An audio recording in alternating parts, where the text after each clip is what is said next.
예, 시청자 여러분 안녕하십니까? 자, 오늘은 요즘 제일 고생하는 분을 한분 모셔가지고요. 저희들이 또 앞으로 그 창당하는 과정에 좀 이렇게 이 기타 넘는 의견을 좀 듣고 싶어서 모셨는데요. 요즘 제일 고생하는 분입니다. 자유민주국민운동 상임 대표이자 8.15 비대위 사무총장이신 최인식 선배님 모셨습니다. 자, 최 선배님 안녕하십니까? 안녕하세요. 예.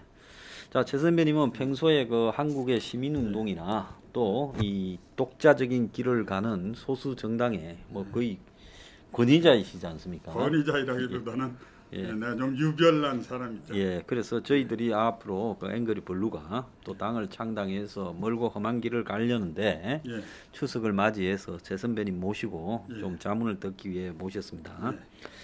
자, 먼저 그 요즘 그 고생이 많으시죠? 예. 요즘 뜻하지 않은 이 정치 방역과 함께 예. 온 국민이 정치 방역으로 고통받으시고 계신데 여기에 이제 좀 미력이나마 제가 이 정치 방역의 이 속내를 알고 있는 사람으로서 견디지 못해서 견다 못해 8.15를 계기로 해서 8.15 비대위에 참여해서 좀 요즘 바쁘게 지내고 있습니다. 예, 그래서 10월 3일 집회를 또 준비하신다 하는데요. 저 정은경을 고발했죠. 예, 정은경을 예. 고발했습니다. 자, 정은경이 지금 이 한국 사회에서 이 시점에 질병청장으로 있으면서 지금 그 문재인이 얼마 전에 뭐 가서 임명장까지 전달했는데요. 예.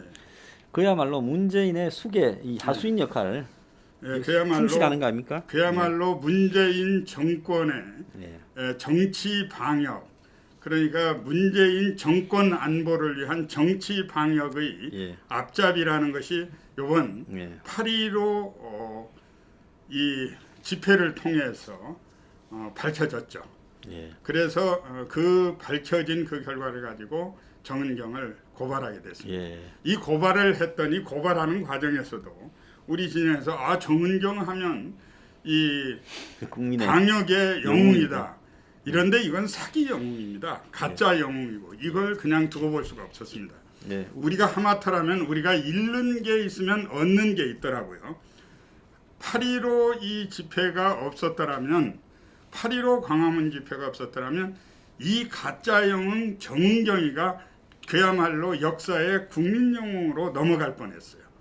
그런데 8.15 이 그 방역 여기에서 정치 방역의 앞잡이라는 것이 드러난 이상 이제 이 정권에서는 어쩌면 정은경이가 넘어갈 수 있을 겁니다. 그러나 정권이란 항상 바뀌는 것이고 이것은 역사 속에서 반드시 이 정치 방역의 이 범죄 행위들이 다 밝혀지리라고 저는 생각하고 고발을 했습니다. 네, 그 8.15가 많은 희생이 있었지만은 또 다른 한편으로 이 정치 방역에 지금 본질이 드러나는 계기가 되었고 또 뉴핑도 그런 이야기를 폭로하는데 굉장히 앞장섰습니다. 수고 많으시고 예. 계시죠. 자, 이제 창당 이야기로 좀 들어가고요. 2부에서 또 정강훈 목사님 근황도 좀 예. 여쭙겠습니다. 자, 그 선배님은 지금 한국의 이 소수 작은 정당을 여러 차례 창당을 해보셨죠? 예, 군소정당을 제가 군소정당을 세 번째 창당을 했죠. 자, 세 번째입니까? 그런데 창당을 해서 한 번도 성공은 못했습니다만 예. 창당은 세 번 했습니다. 그래서 군소정당을 창당하는데 얼만큼 어려움이 있다는 것, 그리고 얼마나 이게 고통스러운 길이라는 것을 계속해서 경험을 했고 또 황 소장님이 또 블루앵그루 이쪽에서 창당을 하신다고 하니까 한편 걱정이 되면서도 또 우리 황 소장의 그 성공 그 큰 뜻이 이루어지게 하기 위해서 나도 미력이나마 좀 도와야 되겠다 이렇게 생각을 하고 있습니다. 그 앞서가서 척박한 데서 창당을 하신 분의 여러 가지 이 실패 경험이든 또 노력한 경험이 다 저희들이 참고를 해야 될 방석이 될 거라고 봅니다. 자, 그런데 기성 보수 정당들이 옛날에도 쭉 있었는데요. 굳이 창당을 이렇게 결심하고 나서신 원인은 어디에 있으십니까? 기존 정당들이 그 역할을 해주면 뭐 창당할 필요가 없죠. 굳이 그런데 지금 그 현재의 이 정당들은 예.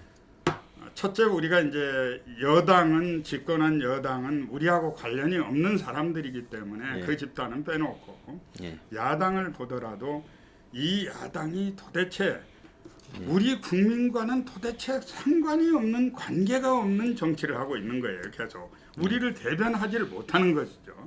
그래서 이 대변하는 정당을 어떻게 가질 수 있는가? 이거는 우리의 노력이 필요하다고 생각을 합니다. 그리고 우리 희생이 없이는 우리가 원하는 정당은 가질 수 없는 것이다. 예. 이것을 먼저 기본으로 하고 이 정당 문제를 논의해야 될 것 같아요. 예. 정당이 그러면 기존 정당들이 우리 국민을 마음을 잘 헤아리고 이 고통과 어려움을 함께 희생으로 해주느냐, 그런 정당들 없습니다.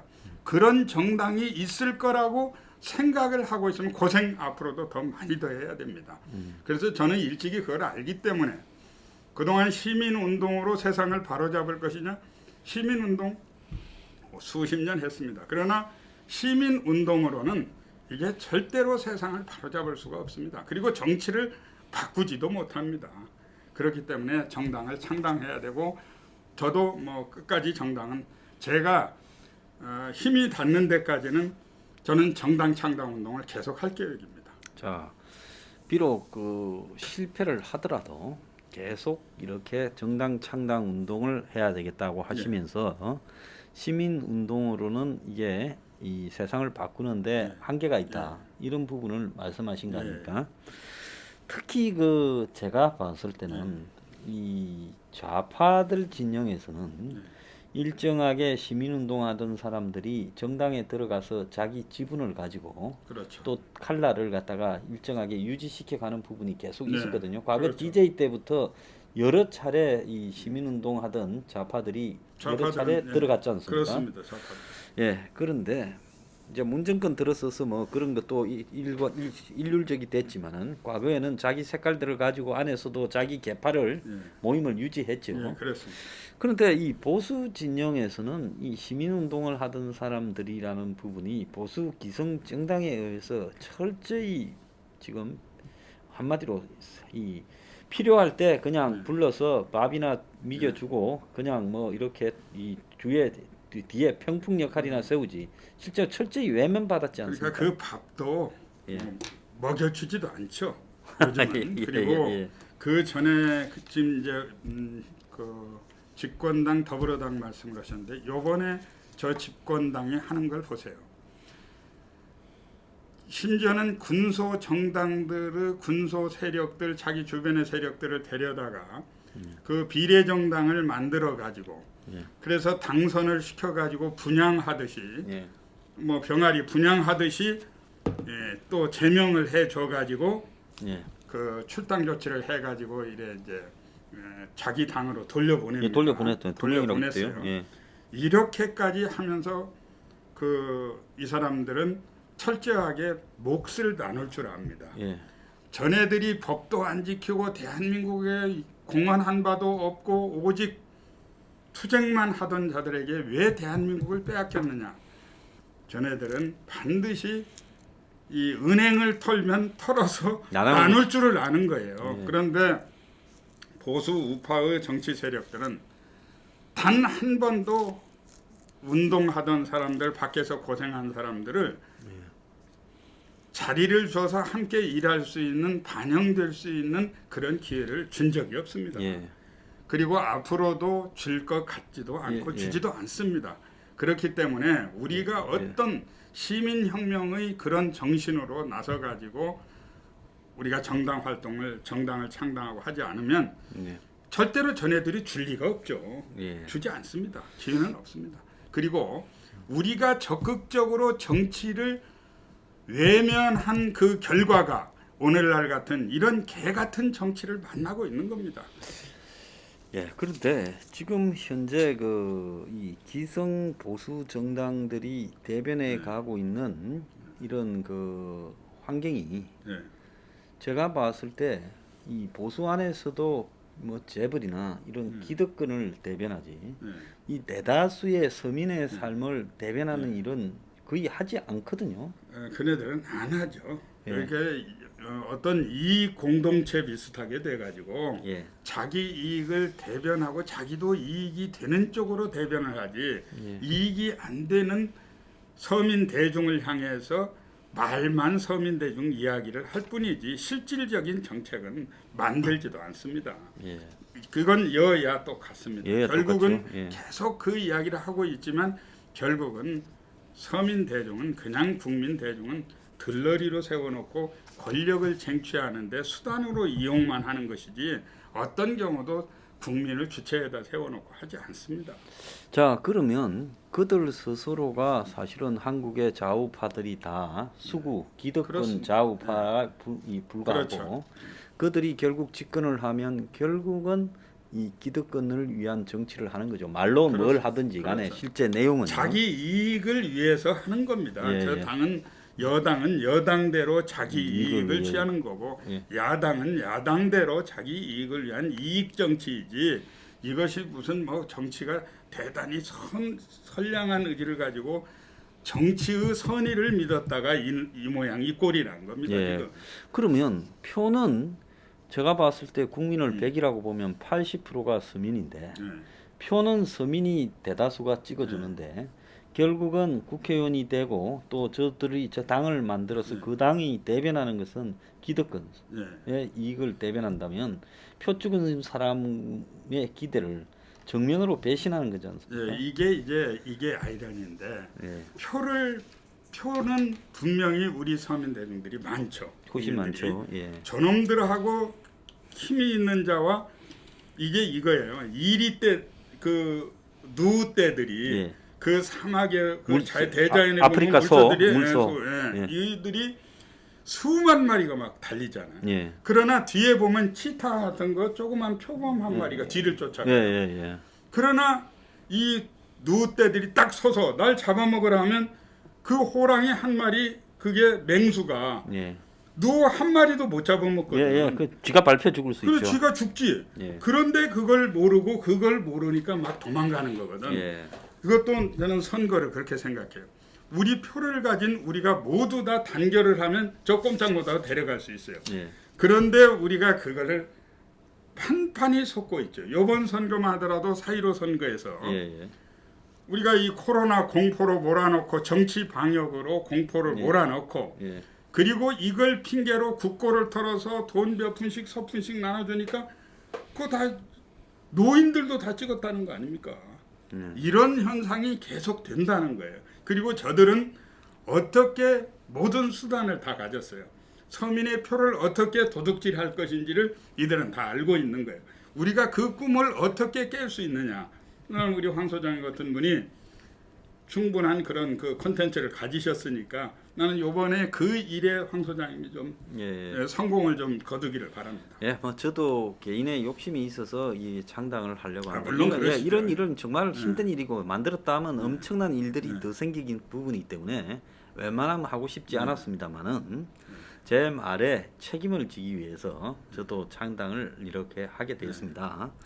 그런데 선배님은 그 소수 정당을 많이 창당해 보셨는데요. 이게 작은 정당일수록 힘이 더 들죠. 원래 이거 없는 사람이 뭐 좀 하려 하면 꼽으로 힘들지 않습니까? 첫째 이제 돈이 있거나 우리가 이제 우리 황 소장이 이 당을 만드는데 황 소장이 대권주자로 뭐 한 10% 이상 가고 뭐 윤석열 정도 급 이상 가면 여기 일이 쉬워요. 사람이 좀 옵니다. 예, 그렇겠죠. 그러나 이제 황 소장님은 또 이거예요. 평론가로서 살다 보니까 온갖 바른 소리를 하다 보니까 이게 괜찮은 좀 득이 될 만한 사람들은 거리를 둔단 말이에요. 그러니까 결국은 황 소장이 지도자가 돼서 황 소장이 중심으로 이것을 할 수밖에 없기 때문에 아마 그런 사람에 대한 어려움이 좀 있을 거예요. 그 어려움이. 충분히 있을 겁니다. 그리고 또 하다 보면 이 돈이나 이런 부분이 좀 애로가 많으시죠. 이게 이제 처음에 이게 출범을 할 때 돈이 당연히 이 당을 정당은 돈이 듭니다. 그런데 이거를 큰 돈이 들어가는 건 아니기 때문에 이 돈에 대한 걱정은 안 하셔도 될 것 같아요. 왜냐하면 황 소장님 같은 경우는 기본적인 그 이 조직들이 전국적으로 조직을 갖고 계시기 때문에 이렇게 하시면 됩니다. 십시일반으로 한 달에 한 사람이 10,000원을 낸다든지 5,000원 내는 당원, 그건 뭐 당원을 1,000원 이상 당비를 마음대로 낼 수 있으니까 뭐 제한이 없습니다. 상한 제한이. 그러나 뭐 많이 내면 또 그것도 불편한 일이 되는 거니까 사실 황 소장님 같은 경우는 10,000원 내는 당원들이 황 소장님과 함께 해온 당원들이 10,000원씩만 내면 저는 돈의 어려움 없을 거라고 생각합니다. 그런데 다른 당들은 지금 어떠냐? 기성 정당들은 1,000원으로 돼 있을 겁니다. 1,000원 이상. 그냥 당원을 해달라고 사정하는 정도 당원들이고 그쪽은 실질적으로 당원에게 공직 추천권 같은 걸 준다 하더라도 당원이 없어요 사실.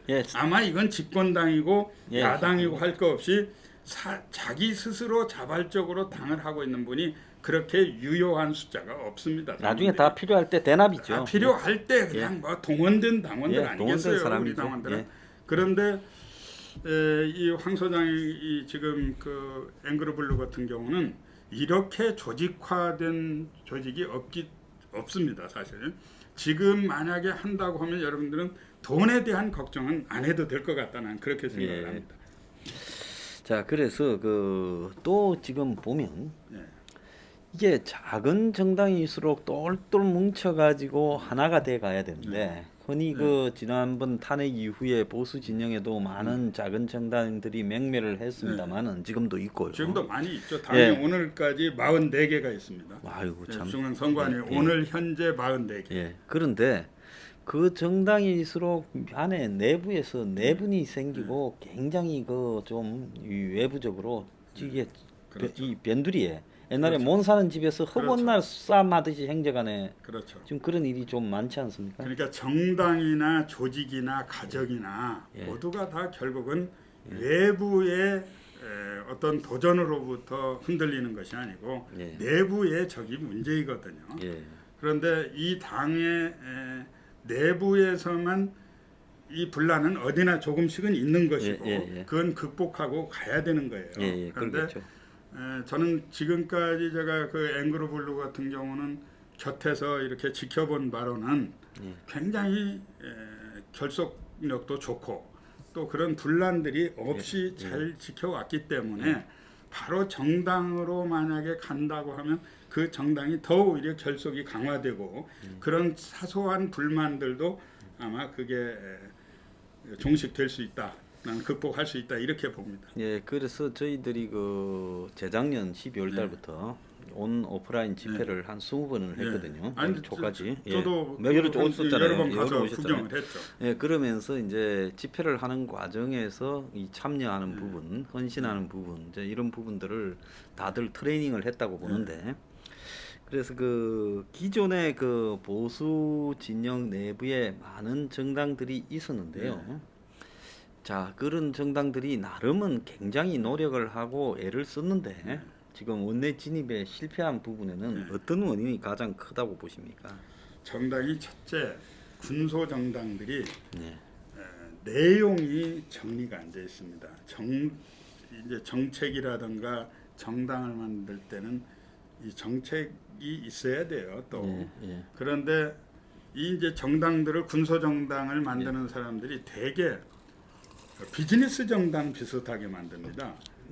그러니까 자기들끼리 모여서 단체를 만들듯이 정당을 하는 거예요. 그러다 보니까 이 정당들이 더 성장하지를 못하고 확장력이 없는 것이죠. 그런데 이제 거기에 비해서 우리 앵그르블루 같은 경우는 황 소장이 출기차게 지금까지 연구하신 그 서민 포퓰리즘 정책 15조 이것은 굉장히 의미 있는 그 정책이거든요.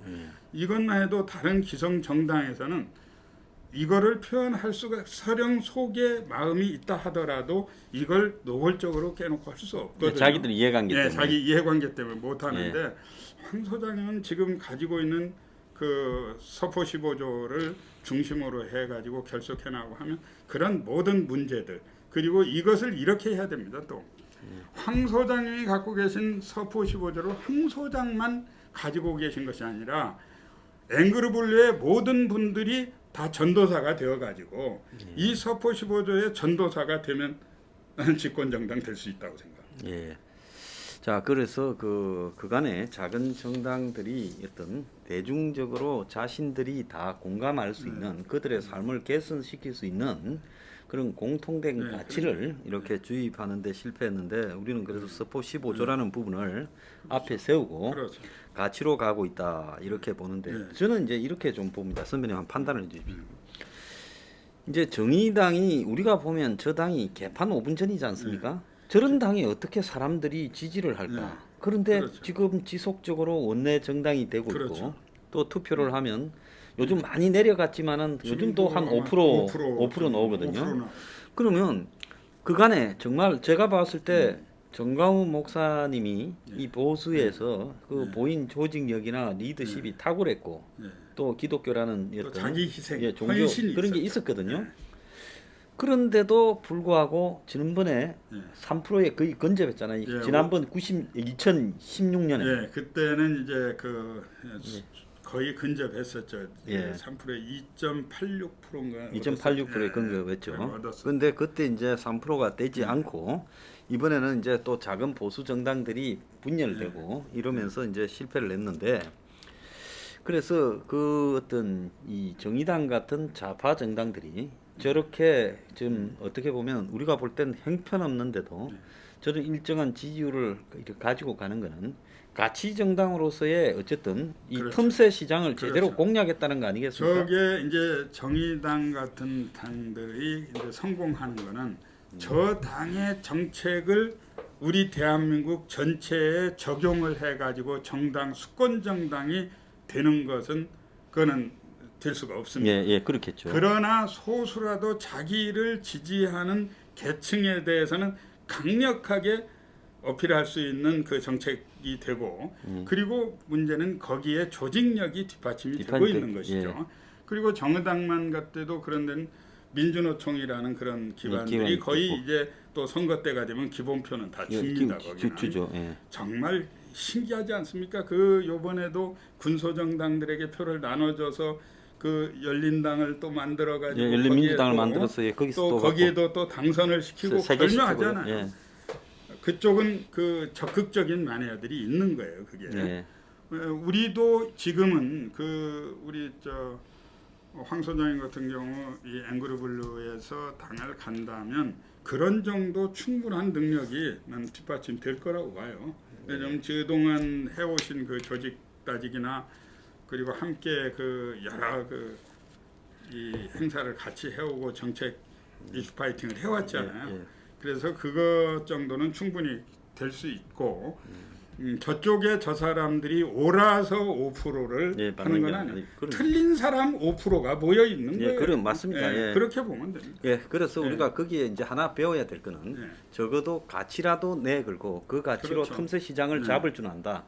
우리는 그것보다는 더 보편적인 가치를 내세웠으니까 가치 중심적으로 가야 된다. 이 부분이 중요하다고 봅니다. 자, 1부 여기서는 마치고요. 2부에서 또 이야기 나누겠습니다. 감사합니다. 감사합니다.